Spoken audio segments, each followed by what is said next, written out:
Kitabu cha Tawala Hiri mlangoni wa 12. Joashi anarekebisha hekalu. Kaiza mwaka wafungahe wa kutawala Jehu, Joashi waanza kutawala Juda, na yakitawala kula kwa Yerusalemu kwa muda miaka 40.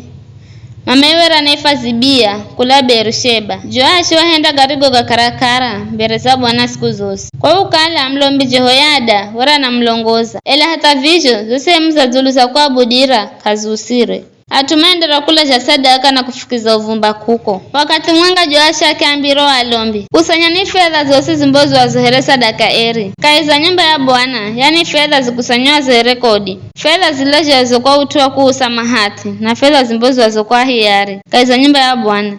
Kila mlombi naho kire fedha kula kwa mwanga wao waika hazina. Nazo nizo mekeko kurekebisha hatu hosi andoonekana hanongeka. Kaiza nyumba ya Bwana. Ela kufikira mwaka 23 wa mtawali Joashi walombere kamaza henda marekebisho buleo nyumba. Kwa vizyo mtawali Joashi akimhamlombi Jehoyada na walomba ngina akiamba, kwa noni kamu irekebisha yo nyumba vikara msale fedha kaheri kula kwa waike inua hazina. Ela zalene kwa utuwa kurekebisha yo nyumba. Bayo walombi makikubali ukala kamanda hala fedha kaheri kula kwa watu na kukala kamanda irekebisha yenye yo nyumba. Mlombi Jehoyada akihala sanduku na kibola tundu kaiza choki finikiroche akiri kahehi nacho kijaje cha kwambazira sadaka upande wa mkono kuria kalo nangira mu nyumba ya Bwana. Alo marinda wa mviriani makizingiza mumo za fedha zose zirizo refa nyumbani mwa Bwana. Kila mariho wana kukala mu sandukuni mna fedha nyingi yakarana mtawali na ya mlombi mbomu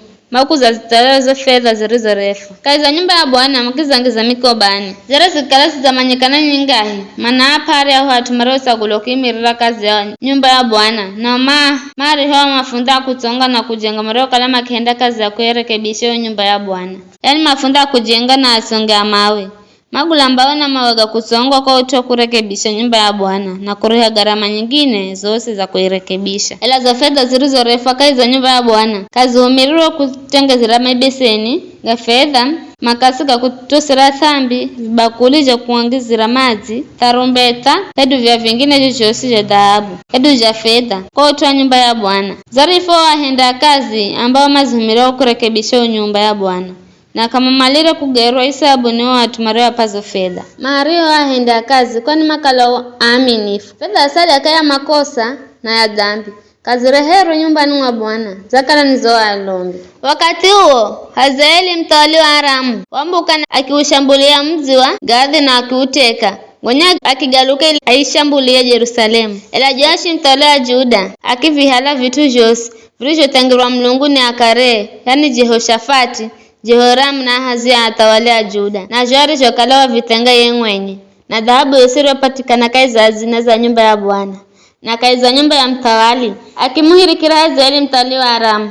Baya Hazaeli akiricha Yerusalemu akiuya kwao. Mautu mangine ga utawala Joashi na gosari go gahenda gaoro kaiza chuocha mautu ganyakati ga atawala Juda ahumikie makumpangira njama na makimwala agako Beth-Milo kaiza ngira itaramkayo kwenda Sila wahumiki mareo mwalaga warani Jozabadi mwana Shimeati na Jehozabadi mwana Shomeri. Bayo Joashi akifa na kizikwa munga na akare kaiza mji wa Daudi mwanayo Amazia kihala hatue here mtawali.